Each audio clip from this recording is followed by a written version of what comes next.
이번 융복합 세션의 발표 첫 번째 연사자분 소개해드립니다. 작년 기준 밀키트 시장 국내 점유율 1위를 보여주신 프레시지 정준규 대표님께서 나와 계신데요.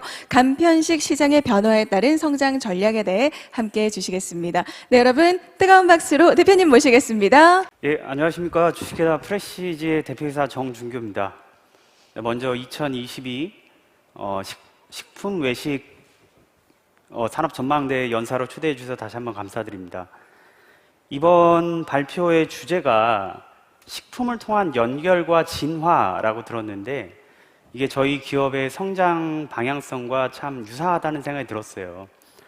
저희는 2016년에 설립해서 올해로 6년차 사업을 하고 있고 이제 내년에 7년차에 들어가는 스타트업인데 저희도 지난 6년간 비즈니스 모델을 한 3번 정도 바꾸면서 계속해서 성장을 꿈꿔왔습니다. 근데 6년 동안 3번의 비즈니스 모델 체인지가 있었다는 건 크게 2가지로 해석할 수 있을 것 같아요. 그러니까 첫째가 그만큼 우리 산업이 급변하고 있다는 게 첫 번째고, 둘째로 그럼에도 불구하고 저희가 비즈니스 모델을 계속 바꿔가면서 사업을 할 수 있었던 이유는 그 변화의 근본에는 무엇이 있는가에 대해서 저희가 고민을 많이 한 기업이라는 반증이라고 생각하고 있습니다. 제가 발표드릴 순서는 그 첫째로 그래서 프레시지가 이 산업이 많이 변하고 있다고 하는데 그 본질에 대해서 무엇이라고 생각하는가에 대해서 저희가 말씀드리는 세션이 첫 번째일 거고, 두 번째로 그 변화하는 산업 양상에서 프레시지는 어떤 방향성을 가지고 사업을 전개하고 있는가에 대해서 저희 회사에 대한 말씀을 드리도록 하겠습니다. 그러니까 저는 산업이 급변하고 있지만 저희 회사는 메가 트렌드라는 개념을 매우 중요하게 생각합니다. 그럼 메가 트렌드라는 건 무엇인가? 10년 뒤에 세상이 어떻게 변할까에 대해서 확실한 답을 가지고 있는 트렌드라고 생각을 하고 있는데, 저희가 생각하는 요새의 메가 트렌드는 크게 2가지예요. 첫 번째가 인간은 편리성에 중독된 동물이고 그 편리성을 추구하는 바는 바뀌지가 않는다. 두 번째가 소비는 유형의 소비에서 무형의 소비로 변하고 있다 라고 말씀드릴 수 있을 것 같습니다. 과거부터 저희가 식품과 유통시장을 좀 돌이켜보면 그 트렌드가 명확하다고 볼 수 있는데, 예를 들어서 1960년대로 돌아가면 우리나라가 농경사회였잖아요. 대가족 사회였고, 그때는 뭐 대가족 사회에서 그 고추장, 된장, 간장 같은 이런 양념류도 뭐 가정에서 직접 만들고 3개월에서 6개월이 걸려서, 그래서 대한민국의 집밥이라는 문화를 뭐 종갓집 며느리의 손맛 정도로 정의할 수 있을 것 같아요. 근데 그러다가 대한민국이 도시화 산업화가 되면서 이제 사람들이 도시로 올라오고 핵가족화가 되면서 뭐 지금의 마트나 슈퍼 등의 이런 식유통들이 생겨나고, 그때 대한민국 식품 대기업들이 발전하기 시작합니다. 그래서 3개월에서 6개월이 걸리던 그런 뭐 양념류들은 이제 공산품화가 되고, 그때 생활상은 사람들이 마트에 가서 1시간에서 1시간 반 정도 장을 보고 집에서 그 소스와 원물을 사서 1시간에서 1시간 반 정도 조리를 하는 시대로 접어든 게 90년대에서 2000년대 생활상이라고 보고 있는데, 이제 2000년대, 2010년대가 넘어가면서 사람들이 더 바빠지고 개인화되는 삶이 시작되면서 이커머스라는 개념이 생겨나게 됐고, 그럼 이커머스의 핵심이 뭐냐? 장을 보는 시간이 1시간 반에서 5분에서 10분으로 줄었다는 거죠. 근데 그 장을 보는 행위를 하는 객체가 장도 보고 요리를 하는 사람인데, 장을 5분에서 10분 안에 보는데 집에서 1시간에서 1시간 반 정도 요리를 한다는 행동은 그 장을 보는 사람의 니즈와 맞지 않는 행동이고, 그러면서 이커머스가 발전하게 됩니다. 그럼 5분에서 10분 안에 장을 봤으니까 요리도 5분에서 10분 안에 먹어야 되는 게 너무 당연한 생태가 왔고, 그러면서 흔히 말하는 HMR, 가정 간편식의 전성시대가 왔다고 생각하고 있습니다. 그래서 결국 이 HMR의 근본은 즉시성과 편리성을 소비하는 이 유통의 변화와 궤를 같이 한다고 생각하고 있고, 뭐 그로 인해서 뭐 온라인 식품 시장이 성장하면서 HMR이 같이 성장한다라고 저희는 보고 있습니다. 이게 저희가 밀키트라고 하는 아이템을 시작한 주요 요인인데요. 그럼 이커머스에서 장을 본다고 했을 때 신선식품도 장을 봐야 되고, 그럼 신선식품을 5분 안에 5분에서 10분 안에 소비할 수 있는 새로운 솔루션이 필요하다는 게 저희가 밀키트를 시작한 이유였고, 그래서 저희가 처음에 외쳤던 구호가 라면만큼의 간편함으로 집밥의 신선함을 전달하겠다. 즉 이커머스 시대의 새로운 신선식품을 소비할 수 있는 포맷을 제공하는 게 저희 밀키트의 시작이었습니다. 다시 정리해보면 시대가 바빠지면서 이 장을 보는 그 위치가 오프라인에서 온라인으로 넘어갔고, 그러면서 구매 품목 또한 기존에 시간이 오래 걸리던 그런 원물 플러스 소스의 구매에서 HMR이라는 신규 카테고리가 급성장하기 시작하고, 뭐 선호하는 브랜드나 아니면 업의 경기에 또한 모호해지기 시작합니다. 그러니까 저희가 그 다음에서 발표드릴 게, 그럼 이 브랜드라는 게 앞으로 어떻게 변화될 것인가를 저희가 살펴보려면, 그럼 오프라인과 온라인 커머스의 근본적인 차이가 무엇인가에 대해서 한번 설명드리는 자리가 있는 게 필요할 것 같습니다. 다시 1960년대로 돌아가 보겠습니다. 그때는 종갓집 며느리께서 직접 집밥을 하던 시대였잖아요. 그러니까 집집마다 다 맛이라는 게 달랐어요. 그래서 뭐 90년대에서 원물과 소스를 구매했을 때도 어머니의 손맛이라는 게 정말 다 달랐고, 혹은 이제 외식업으로 돌아가 보면 뭐 되게 좋은 스테이크 브랜드도 있고 되게 좋은 파스타집도 있지만 하나의 브랜드가 위너 테이크스 올 시장이 안 되잖아요. 왜 그럴까? 저희 기업은 이 맛에 대해서 근본적인 의문을 가지고 있습니다.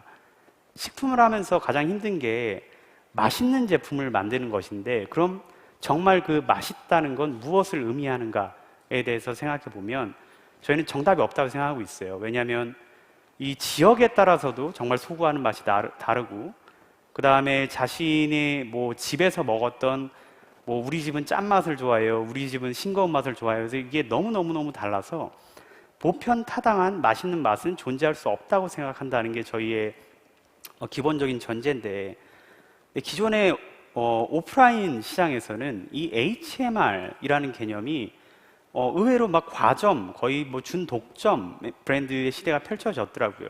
왜 그럴까라고 생각을 해봤는데, 기본적으로 저희는 그 리테일은 테넌트 비즈니스라고 생각을 하고 있습니다. 결국 제한된 장소에서 제한된 상품을 팔아서 최고의 수익을 올려야 되는 게 오프라인 스토어의 한계점이니까, 예를 들어서 기존의 식품 대기업들이 한 이 섹션을 전체를 뭐 임차하는 방향으로 가져가서 자신들의 브랜드를 판매할 수 있는 그 세일즈 채널을 거의 독점하다시피 하니까 사람들이 정말 원하는 다양한 맛을 구현할 수 없었던 게 오프라인의 한계입니다. 근데 뭐 예를 들어서 마트는 약 4만 개 정도의 SKU를 가지고 사람들이 일주일에 한 번 쇼핑할 수 있는 장을 마련해 주는 게 오프라인 스토어였다면, 이제 예를 들어서 뭐 C사나 S사처럼 이커머스가 발달을 하면서 뭐 하루에 뭐 유동되는 SKU가 막 400만 SKU가 넘어가고, 결국 이 장소의, 그러니까 보관의 제약성이 사라지기 시작하면서 사람들이 진정으로 원하는 그런 다양한 맛이 구현될 수 있는 토대가 마련되었다는 게 이커머스로 넘어가면서 HMR 시장에 주는 시사점이라고 보고 있습니다. 그래서 저희는 궁극적으로 이커머스 시대의 HMR 브랜드는 어떻게 재편될 것이라고 생각하냐면, 물론 되게 좋은 빅 브랜드들이 있지만, 뭐 예를 들어서 뭐 되게 유명한 브랜드가 사람들의 입맛을 다 소구할 수 없으니까 그런 빅 브랜드들의 마켓시어는 30% 정도로 줄어들 거다. 그럼 나머지 30%는 이제 뭐 PB 브랜드라고 하죠. 뭐 앞에서 뭐 융복합 사례도 많이 나왔지만, PB 브랜드, 유통사의 PB 브랜드에는 두 가지 의미가 있는 것 같아요. 첫 번째가 유통사가 돈을 벌기 위한 가성비 좋은 제품, 두 번째가 요새 대두되고 있는 뭐 곰표 맥주를 비롯해서 유통사의 트래픽을 일으킬 수 있는 이런 특이한 상품들을 공격적으로 유통사들이 유통하기 시작할 거고, 그러면서 이 PB 브랜드의 마켓시어가 올라갈 것이다. 세 번째가, 저희는 나머지 마켓시어의 40% 정도는 이 스몰 앤 니치 브랜드들이 다 차지할 것이라고 생각하고 있는데, 뭐 저희가 많이 하는 사업인 그 유명한 맛집을 가져와서 그걸 HMR화해서 유통을 한다든가, 아니면 제 뒤에 연사로 계신 뭐 쿠켓 같은 데서 다양한 컨텐츠를 기반으로 이 스몰 앤 니치 브랜드들을 뭐 시장에 여러 가지를 런칭을 하면서 사람들의 다양성을 추구할 수 있는 이 스몰 앤 니치 브랜드의 전성시대가 이커머스의 발달과 함께 뭐 진행될 것이다 라고 저희는 시장을 바라보고 있습니다.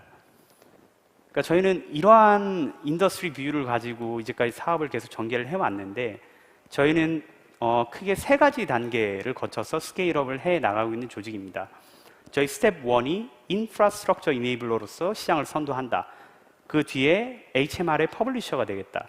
세 번째가 비욘드 코리아, 비욘드 리테일까지 풀어 나가겠다는 건데, 하나하나 이제 풀어 설명드리면, 저희가 2016년에 이 밀키트 산업에 들어왔을 때는 제 기본적인 전제는 그거였어요. 아까 말씀드렸듯이 이제 이커머스를 통한 이런 쇼핑이 대중화된다면 장을 보는 시간이 줄어들고, 그러면 신선식품을 10분 안에 소비할 수 있는 새로운 포매팅이 필요하다. 거기까지는 됐는데, 이제 한국에서 이런 밀키트를 비롯한 신선 HMR을 만들고 유통할 수 있는 인프라 자체가 없더라고요. 그래서 저희 프레시지는 인프라스트럭처 이네이블러로서 국내에서 가장 큰 캐파시티와 가장 높은 R&D 역량을 통해서 신선식품 하에서는 저희가 시장을 선도한다. 다만 그 전제에는 아까 말씀드렸듯이 저희는 시장의 마켓 쉐어는 빅 브랜드 30%와 그 다음에 PB 브랜드 30%, 스몰 앤 니치 브랜드 40%로 쪼개질 거라고 생각을 해서, 뭐 프레시지 자체의 브랜드도 좋지만 저희가 여러 유통사나 아니면은 뭐 그로잉 스타트업, 그 다음에 유명한 외식 IP들을 저희가 다 만들어주고 유통해주는 그런 인프라적인 사업으로 성장을 이끌어 왔던 게 저희 스텝 1입니다. 저희 스텝 2에서는 이렇게 뭐 신선식품이 성장하게 된 이유가 결국에는 저희는 이커머스 업체끼리의 경쟁이라고 보고 있었거든요. 뭐 예를 들어서 저희 어머니도 이제 쿠팡을 쓰시고, 어머니가 마켓컬리도 쓰시고, 근데 그럼 이 이커머스 앱이 다 깔렸다는 가정하에서는 이커머스 업체들의 마켓쉐어 전쟁에서 가장 중요한 건 이제 얼마나 많은 다운로드가 아니라 이 빈도수의 싸움으로 귀결되게 됩니다. 그럼 빈도수의 싸움에서는 이 유통기한이 짧은 신선식품을 적극적으로 유통을 할 거고, 그러면서 인프라를 가지고 있으면 성장할 수 있지 않을까라고 생각했던 게 저희의 첫 번째 가설이었고, 그게 뭐 성공적으로 지금까지는 작동하고 있다고 생각을 합니다.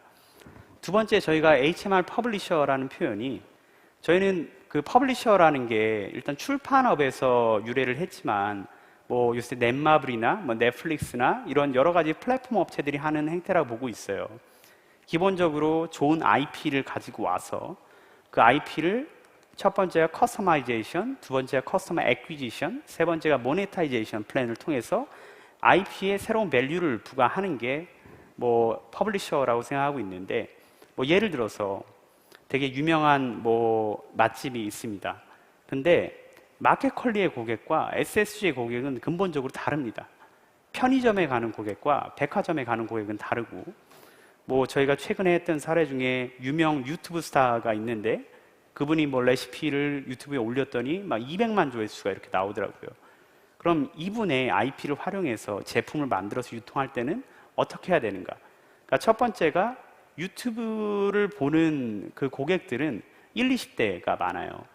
그럼 이분들의 팬덤을 이용해서 우리가 이 퍼블리싱 사업을 한다고 하면 전통적인 유통 채널보다는 뭐 앞선 연사께서 하신 그 뭐 배민의 배민 라이브라든가 이렇게 그 연령대가 맞는 채널에 런칭을 해드리는 게 뭐 저희가 그런 뭐 커스터마이제이션을 하는 방법이라 생각하고 있고, 하여튼 그런 뭐 여러 가지 이 IP가 어떤 채널에 어떤 용량에 어떤 맛으로 접근했을 때 가장 파괴력이 좋을까에 대해서 저희가 연구하고 개발하고 생산하고 유통해주는 업을 저희는 HMR 퍼블리셔라고 정의를 하고 있습니다. 여기서 더 나아가서 뭐 비욘드 리테일, 비욘드 코리아라는 게 뭐 비욘드 코리아부터 말씀드리면 이 퍼블리싱이 강력해지려면 한국에서만 유통을 하는 게 아니라 이런 컨텐츠가 담긴 HMR 제품을 글로벌로 유통을 해야 된다. 그래서 저희가 현재 약 10개국 정도의 이런 한국스러운 컨텐츠가 담긴 HMR 제품을 유통을 하고 있고, 뭐 내년 정도에는 30-40개 정도의 국가로 늘어날 것으로 생각하고 있습니다. 비욘드 리테일이라는 게 또 뒤에서 설명드리겠지만, 그럼 저희가 뭐 본질을 봤을 때 그럼 이 소비라는 행태가 마트에 간다는 것은 물건을 사기 위한 목적성이 있는 사람들이 가는 건데, 뭐 예를 들어서 헬스장에는 사람들이 왜 갈까? PC방에는 사람들이 왜 갈까? 뭐 헬스장은 뭐 운동을 해서 뭐 몸을 좋게 만들려고 가는 곳이니까 그 목적성에 맞는 제품을 그 장소에서 판매할 수 있다면 저희가 이 융복합 시대에서 굳이 마트에서 팔아야 된다, 편의점에서 팔아야 된다는 게 아니라 이 테리토리를 더 확장할 수 있지 않을까라는 차원에서 뭐 여러 가지 신규 사업도 진행하고 있습니다. 다음 장표에서부터 제가 하나하나 다시 설명드리도록 하겠습니다.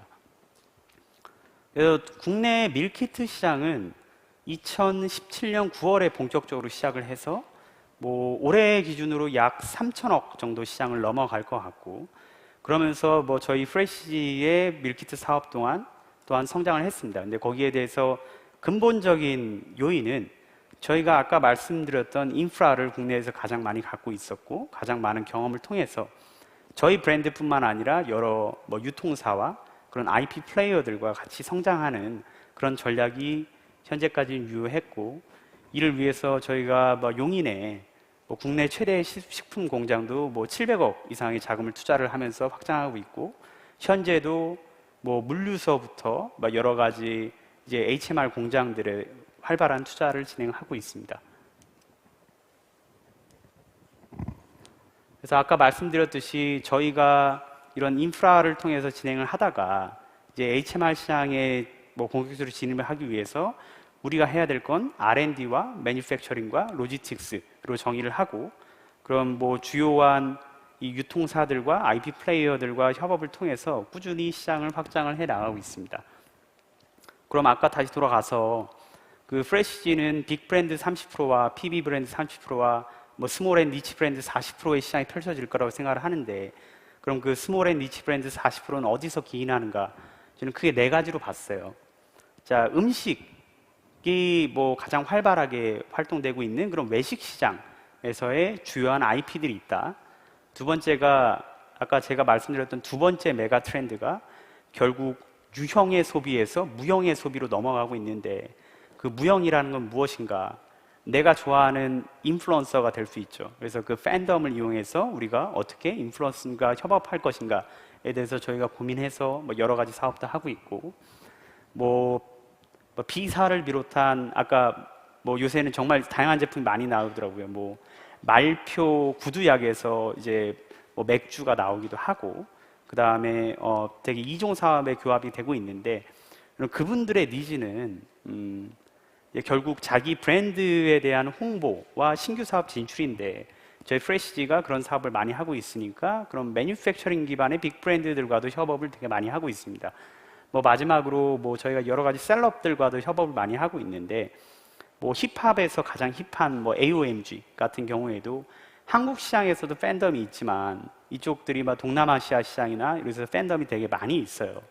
그럼 이 셀럽들과 협업에서 되게 재밌는 게, 결국 기존의 셀럽들과 협업을 한다는 개념이 뭐 되게 유명하신 분이 삼겹살집의 모델로 쓴다든가 그런 1차적인 협업이 아니라, 이 식품이라는 게 재밌는 게 누구나 좋아하는 음식은 하나씩 다 있잖아요. 뭐 예를 들어서 되게 그 중국에서 유명한 한국 아이돌 분은 그 뭐 웨이보라는 데다가 자기가 막 떡볶이 레시피를 만들어서 직접 막 올려요. 그럼 그 셀럽분의 그런 뭐 떡볶이에 대한 그런 뭐 진정성이 이미 팬덤들과 소통이 된 거고, 그럼 그 셀럽의 IP를 활용해서 그분이 직접 만든, 그들이 직접 참여한 뭐 제품을 우리가 여러 SNS 채널을 통해서 유통할 수 있다면 뭐 상당히 파급력이 있지 않을까라는 차원에서 좀 더, 그러니까 기존의 일반적인 광고가 아니라, 음식이라는 것은 누구나 뭐 저도 다 좋아하는 음식이 있지만 누구나 좋아하는 음식이 있기 때문에 그분들의 진정성이 들어간 레시피를 활용해서 이 무형의 컨텐츠를 유형의 컨텐츠로 한번 만들어 보자라는 그 네 가지 축을 가지고 저희가 HMR 퍼블리싱 사업을 하고 있습니다. 그 예를 들어서 저희가 그 부산에 가보시면 뭐 무슨 땡소 갈비라고 되게 유명한 뭐 맛집이 있어요. 근데 저희는 보통 뭐 여러 가지 IP를 발견할 때 빅데이터를 많이 활용을 하는데, 뭐 예를 들어서 뭐 우리나라에서 가장 유명한 내비게이션 앱을 보면 뭐 실시간으로 뭐 어디에 사람들이 많이 모여들고 이런 정보가 다 나오거든요.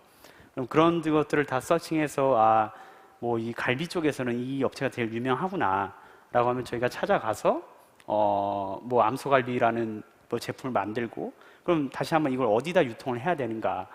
이게 지역마다 정말 추구하는 맛이 다 다르다고 그랬잖아요. 그럼 부산에서 제일 유명한 맛집인데 그럼 부산 사람들이 혹은 이 경상도 사람들이 가장 자주 애용하는 뭐 채널은 어디인가? 그럼 홈쇼핑도 3사가 있지만 거기에서 가장 유명하게 그분들이 뭐 애용하는 홈쇼핑 채널이 있고 그럼 거기를 통해서 뭐 런칭하는 뭐 그런 유통 판매 전략까지 저희가 다 지원을 하고 있습니다.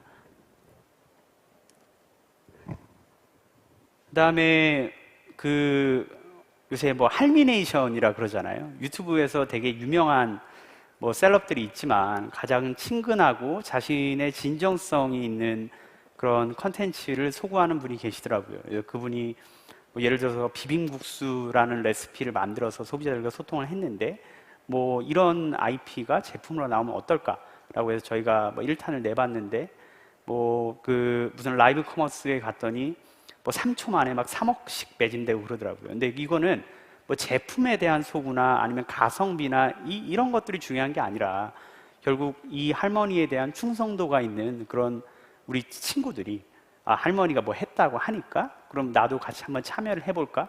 라고 하는 뭐 예를 들어서 뭐 힙합 스타들이 뭐 티셔츠를 판다든가 그런 개념에서 소구되고 있는 뭐 여러 가지 포인트들을 저희가 발견할 수 있었습니다.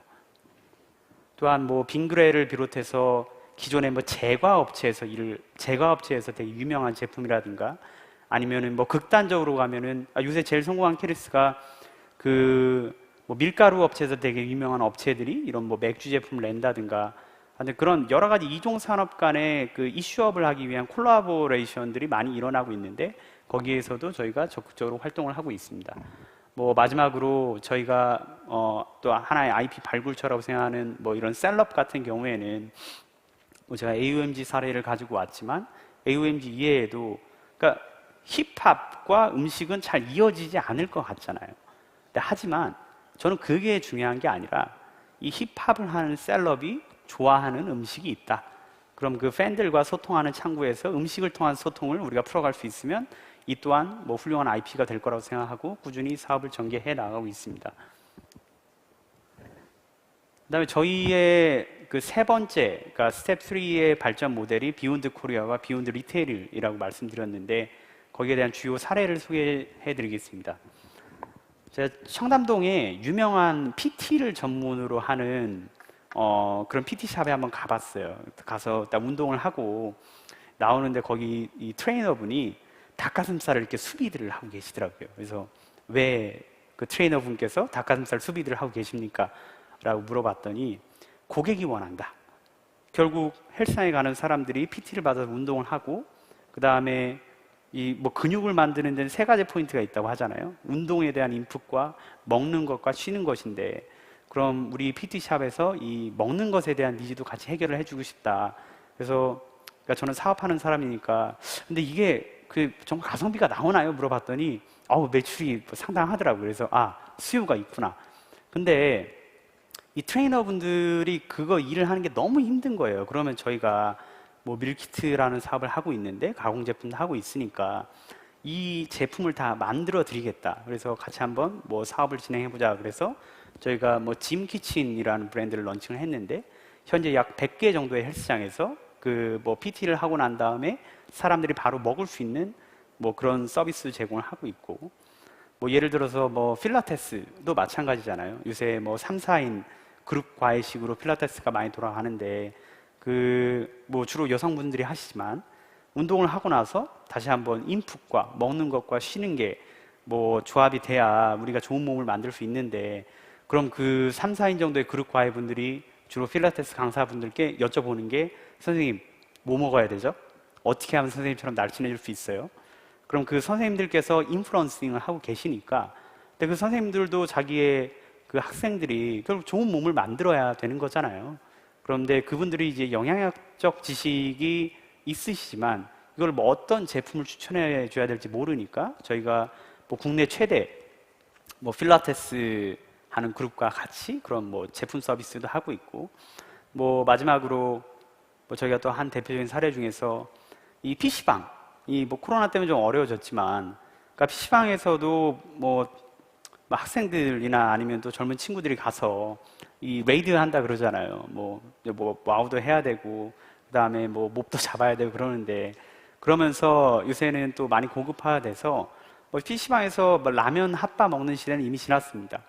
그래서 PC방 점주들과 인터뷰를 해보니까 너무 힘들다는 거예요. 뭐가 제일 힘드냐.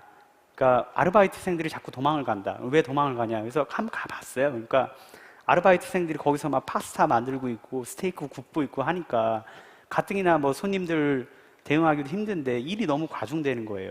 하지만 PC방 매출 전체의 40%가 이미 식품으로 채워지고 있고, 그럼 여기에 대한 솔루션을 우리가 만들자라고 해서 저희가 뭐 국내 최대 뭐 PC방 체인과 같이 그런 제품을 같이 만들어서 PC방에서 먹는 것도 뭐 저희가 뭐 서빙을 하고 있고, 그런 뭐 여러 가지 사업을 진행하고 있습니다.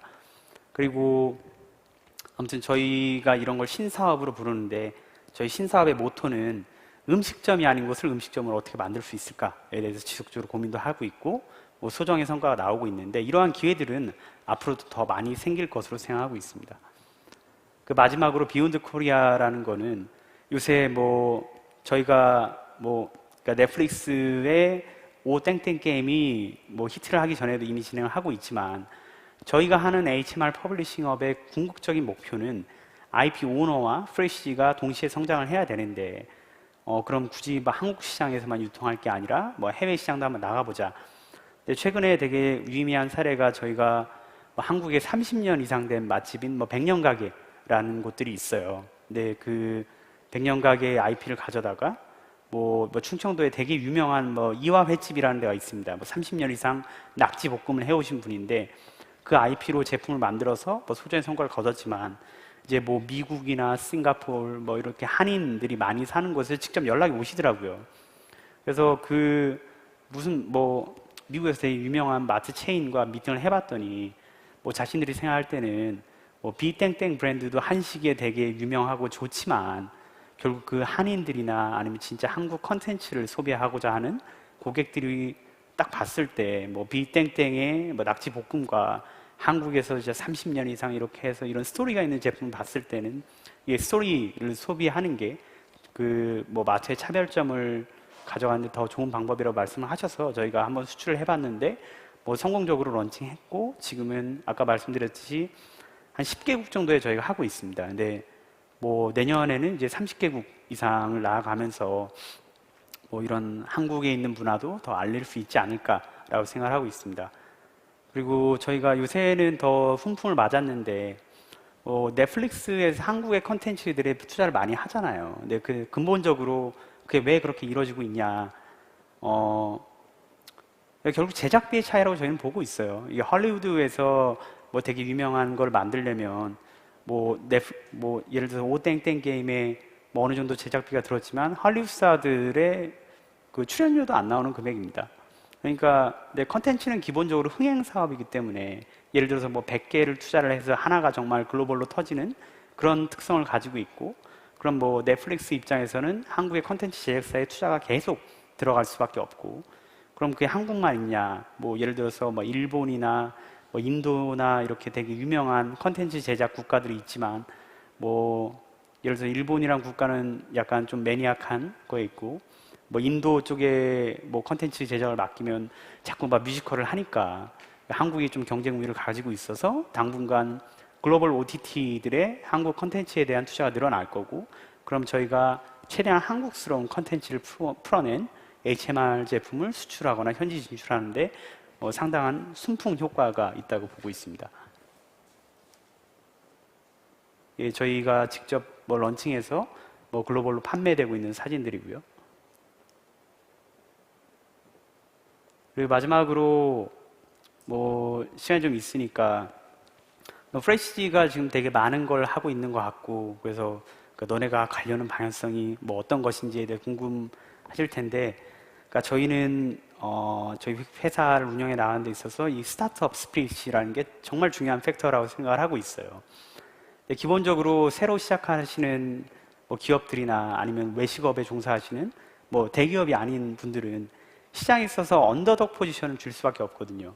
그러니까 시장에는 이미 강자들이 있고 우리가 신규 진입자거나 아니면 불리한 포지션에서 게임을 해야 되는데, 그러면 어떻게 하면 언더독이 탑독을 뒤집을 수 있는가에 대해서 뭐 저희는 그러니까 두 가지 방법밖에 없는 것 같아요. 뭐 언더독이 탑독을 뒤지려면 첫 번째가 탑독이 안 하던 걸 하든가, 두 번째가 탑독보다 더 많은 리소스를 부어야 되는데 두 번 옵션이 아닌 것 같으니까 뭐 저희는 항상 뭐 새로운 방법을 추구하면서 시장을 개척해 나가자. 그래서 저희는 스타트업의 존재 목적은 뭐 세상에 필요한데 세상에 없는 제품과 서비스를 공급하는 데 있다고 생각을 하고 있고, 저희가 뭐 밀키트로 시작을 했지만 아까 말씀드렸던 뭐 HMR 퍼블리싱 사업이라든가 아니면 한국을 넘어서서 혹은 기존의 유통 채널을 넘어서서 이런 신규 시장을 개척하는데 뭐 저희 프레시는 앞으로 더 많은 리소스를 부을 것 같습니다. 긴 발표 들어주셔서 감사합니다. 네, 정준규 대표님의 발표 함께 하셨습니다. 네, 정말 유익한 내용 흥미롭게 들을 수 있었는데요. 네, 역시 이 시간 함께하고 계신 우리 온라인 지리단 분들을 한번 또 불러보겠습니다. 네, 질문이 있으실 것 같은데요. 손 들어주시면 마이크 넘겨드리겠습니다. 네, 좋습니다. 우리 최정아님께서 네, 손을 들어주셨고요. 질문 주시기 바랍니다. 안녕하세요. 정준교 대표님 발표 잘 들었습니다. 저희 프레스티지의 확장력이 다양한 경험이나 창의, 콜라보에서 나온다는 점 굉장히 인상 깊었고요. 네, 저의 경우에는 이제 좀 소비자 니즈의 관점에서 질문을 드리고 싶은데요. 소비자 니즈에 맞춘 개인 맞춤 시장이 보통 DTC라고 하는데 이 시장이 점점 확대되고 있는데요.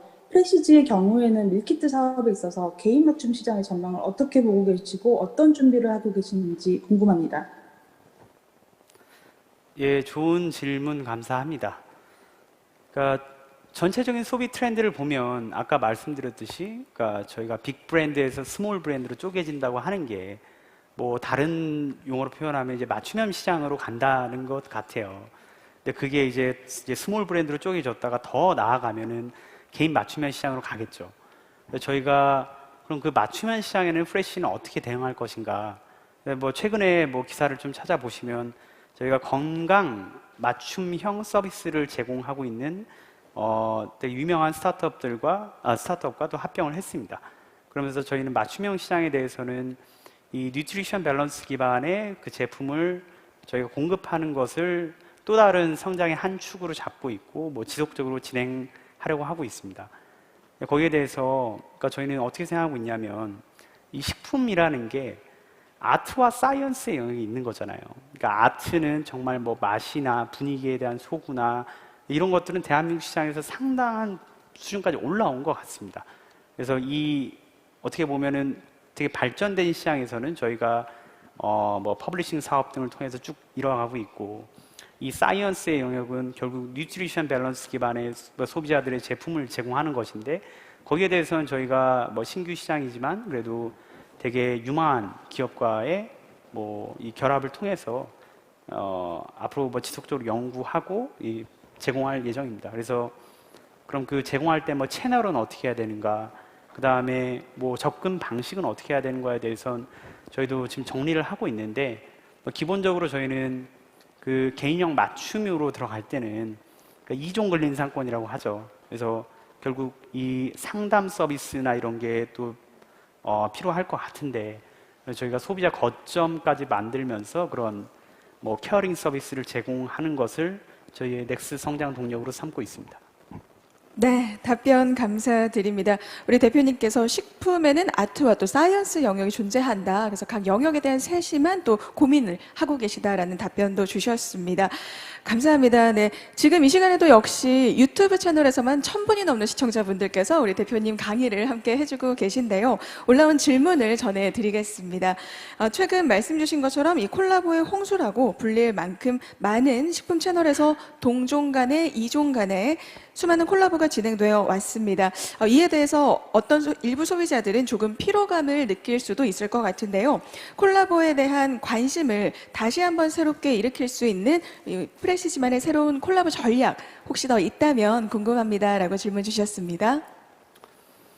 네, 저희는 이 퍼블리싱 사업을 할 때 뭐 IP 소싱부터 시작해서 런칭까지 진정성이 제일 중요한 것 같아요. 그래서 아까 뭐 아티스트 콜라보나 인플루언서 콜라보에서 저희가 말씀드렸던 것처럼 그 IP 오너가 정말 진정성을 가지고 있는가, 그게 맛집이 될 수도 있고, 뭐 저희가 모 할머니를 말씀드렸던 건 진짜 떡볶이랑 국수를 좋아하시니까 그걸로 이미 소비자들과 소통이 한 제품을 저희는 런칭하는 거를 본업으로 삼고 있고, 물론 뭐 이슈업된 제품들이 되게 많지만 뭐 그러면서 뭐 피로도도 느낄 수 있고, 하지만 진정 팬들과 소통하는, 그 다음에 사람들이 많이 찾고 있는 뭐 제품에 대해서 하여튼 그러니까 피로도보다는 저희는 진정성 있는 뭐 IP 소싱과 런칭에 집중하는 것을 뭐 기업의 철학으로 삼고 있습니다.